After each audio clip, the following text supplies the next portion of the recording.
আজকে আমি তোমাদের সাথে অনেক আগের একটা ডেইলি ব্লগ শেয়ার করব। এটা হচ্ছে 2-3 দিনের মিলে একটা ভিডিও হবে। তোমরা সবাই আমার ডেইলি ব্লগগুলা অনেক বেশি পছন্দ করো, তো আমি আবার রেগুলার হচ্ছে ডেইলি ব্লগে। এটা হচ্ছে প্রায় কয়েক মাস আগে, তখন আমাদের বাসায় গেস্ট এসেছিল আমার কাজিনরা। ওই কয়েকটা দিনে কি কি করলাম, কি কি খেলাম সবকিছু নিয়ে থাকছে এই ভিডিও। এই দিন হচ্ছে ঘুম থেকে উঠে দেখলাম আয়রা বেবি ওর কাজিন স্ল্যাশ ওর ফ্রেন্ডের সাথে খেলছে। আয়রা তাইবাকে অনেক বেশি পছন্দ করে, তো এখানে আমি ঘুম থেকে উঠেই ফ্রেশ হয়ে লাঞ্চ করব। আমি তখন অনেক লেট করে ঘুম থেকে উঠতাম, তো ঘুম থেকে উঠে এখানে আমি একেবারে লাঞ্চ করে ফেলতাম। তো এখানে সবাই আমরা একসাথে লাঞ্চ করলাম। তারপর এখানে আম্মু আমসত্ত্ব বানিয়েছিল। আমের সিজনে আমাদের সবার বাসায় আচার বানানোর ধুম লেগে যায়। আমাদের বাসায় আমরা কেউই আচার খুব একটা পছন্দ করি না, তো আম্মু এই দিন আমসত্ত্ব বানিয়েছিল। আর এটা হচ্ছে রাতে আব্বু আসার সময় আম, লিচু, তালের শ্বাস নিয়ে এসেছিল।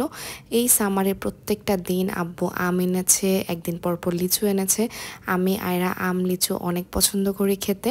পরে এটা হচ্ছে সন্ধ্যার দিকে আমরা সবাই মিলে এখানে গল্প করছিলাম।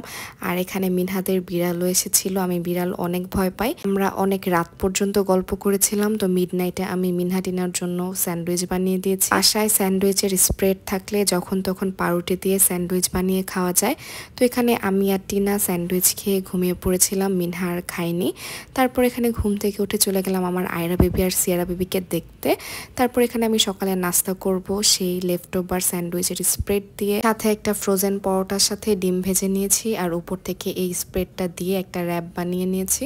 এটা খুবই ইজি, আর এটা খেলে দুপুরে আর না খেলেও চলে। তারপর এখানে আমি বারান্দায় বসে বসে সকাল সকাল এই ইয়াম্মি ব্রেকফাস্টটা করলাম। পরে এটা হচ্ছে লাঞ্চের সময়। ওই দিন আম্মু খুবই সিম্পল লাঞ্চ রেখেছিল। তো ওই দিনের লাঞ্চে ছিল মুরগি, 2 রকমের মাছ ছিল, ডাল ছিল, ভাজি ছিল। পরে এখানে সবাই একসাথে লাঞ্চ করলো। তখন আমি আর লাঞ্চ করি নাই, কারণ সেই সকালে র্যাপ খেয়ে তখন আমি ফুল ছিলাম। পরে বিকালের দিকে আমি লম্বা একটা ন্যাপ নিয়েছিলাম আম্মুর রুমে, কারণ আমার রুমে ছিল বিড়াল। বিড়াল আমি অনেক ভয় পাই। তো ঘুম থেকে উঠে এখানে আম্মু আমার জন্য একটা মাছ রেখে দিয়েছিল। ওই মাছটাই আমি ভেজে ঢেঁড়স ভাজি দিয়ে মজা মজা করে ভাত খেলাম। যেহেতু সব ধরনের তরকারি খাই না, এর জন্য আম্মু মাছ রান্না করলে আমার জন্য একটা মাছ সবসময় উঠিয়ে রাখে।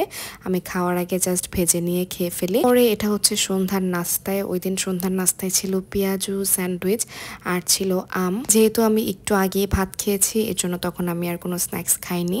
তো এখানে আমরা সবাই মিলে সন্ধ্যার নাস্তা খেতে খেতে অনেকক্ষণ গল্প করলাম।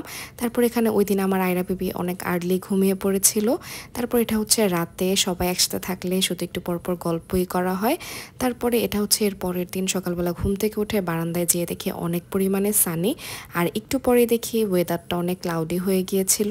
পরে এখানে আমি নাস্তা করলাম পরোটা আর লেফট ওভার মুরগির মাংস দিয়ে। আমি তো আগে খুব রেয়ার নাস্তা করতাম, বাট এখন যেহেতু সকাল সকাল ঘুম থেকে উঠে যাই, তো নাস্তাও করা হয়। তো এর মধ্যে ওয়েদারটা অনেক বেশি সুন্দর হয়ে গিয়েছিল, আর বৃষ্টিও ছেড়ে দিল। তো চলে গিয়েছিলাম ছাদে ভিজার জন্য, আর ছাদে যেয়ে সাথে সাথে বৃষ্টি চলে গিয়েছিল। আমি আর টিনা আয়রা গিয়েছিলাম ভিজতে। যাওয়ার সাথে সাথে বৃষ্টি চলে গিয়েছিল। আমরা কোনো রকম পাইপ দিয়ে পা ভিজিয়ে নিচে চলে আসছি। পরে নিচে যেয়ে কিচেনে যেয়ে দেখি অনেক রান্না বান্না, কারণ আজকে যেহেতু আমাদের বাসায় সব গেস্টরা চলে যাবে, তো এখানে আম্মু আজকে স্পেশাল লাঞ্চ করাবে। একমাত্র বাঙালিরাই মনে হয় যেদিন গেস্টরা চলে যায় ওদিন ভালো মন্দ রান্না করে। তোমরা যারা যারা রিলেট করতে পারছো তারা অবশ্যই কমেন্ট করবে। তো ওই দিনের লাঞ্চে ছিল ফ্রাইড রাইস। ফ্রাইড রাইসটা দেখতে খুবই সুন্দর হয়েছিল। যে কোনো খাবারই দেখতে সুন্দর হলে ওটা খেতেও ভালো লাগে। পরে ছিল এই ভেজিটেবলটা, এটা একটা চাইনিজ ভেজিটেবল ছিল। তোমরা অনেকেই কমেন্ট করেছো আম্মুর হাতের ভেজিটেবলের রেসিপি দেওয়ার জন্য। আমি খুব সুন এটা শেয়ার করব। পরে এটা ছিল রেস্টুরেন্ট স্টাইলে ফ্রাইড চিকেন। এটাতে আম্মু প্রথমে একবার ময়দাতে কোট করে, তারপর পানিতে ডুবায়, তারপর আবার ময়দাতে কোট করে ভালো করে ঝেড়ে পরে ভাজতে দেয়। তোমরা এভাবে করলে একদম রেস্টুরেন্টের স্টাইলের মতো হবে। তোমরা অনেকেই আম্মুর রান্না করা খাবারের রেসিপি চাও। আমি সুন আস্তে আস্তে করে সবকিছু শেয়ার করব। এখানে আম্মু প্রায় 2-3 বারে ফ্রাইড চিকেন ভেজেছিল, যাতে গরম গরম খাওয়ার আগে সার্ভ করা যায়। তারপর এখানে ওই দিন ফ্রাইড রাইস, ফ্রাইড চিকেন ভেজিটেবলের সাথে ছিল এখানে মাছ, আলু ভর্তা ছিল, ডাল ভর্তা ছিল, ডাল ছিল কারণ আমার একটা ভাবি সে ভাত খেতে বেশি পছন্দ করে, এজন্য আম্মু সাথে ভাতের আইটেমও রেখেছে। তো এখানে একটা শাক ছিল, আলু ভর্তা ছিল, ডাল ভর্তা ছিল, মাছ ছিল, আর এটা হচ্ছে আমাদের সবার জন্য ছিল ফ্রাইড চিকেন ভেজিটেবল আর চিকেন ফ্রাই। আম্মু এখানে আমাদের সবাইকে রেস্টুরেন্টের স্টাইলে সাজিয়ে দিয়েছে প্লেটার করে। প্রথমেই খেলাম ফ্রাইড রাইস, গাইস ফ্রাইড রাইসটা অনেক বেশি ঝরঝরা হয়েছিল আর দেখতে কালারটাও অনেক বেশি সুন্দর হয়েছিল। আর ওই দিনের স্টার অফ দ্য শো ছিল এই ভেজিটেবলটা, একদম রেস্টুরেন্টের থেকেও বেশি ভালো লেগেছে। বেশিরভাগ রেস্টুরেন্টেই ভেজিটেবলটা একদম বেশি পাতলা করে ফেলে, তখন খেতে আর মজা লাগে না। তো এখানে আম্মুরটা একদম পারফেক্ট ছিল, সবাই মিলে একসাথে মজা মজা করে লাঞ্চ করলাম। আয়রা বেবির ফ্রাইড রাইস অনেক বেশি পছন্দ, এখানে আয়রা খালি খালি খাচ্ছিল। খাওয়া দাওয়ার পরে আমরা সবাই একসাথে অনেকক্ষণ গল্প করলাম। তারপর আজকে মিনহারা চলে যাবে বাসায়। বাসায় কেউ আসলে একটানা কয়েকদিন থাকলে যাওয়ার পরে অনেক খালি খালি লাগে।